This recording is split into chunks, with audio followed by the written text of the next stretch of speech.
segini banyaknya cuma 30 ribuan aja.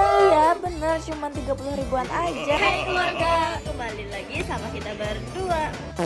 Bagi para warga Jogja yang lagi cari minuman seger, langsung aja ke Es Kue.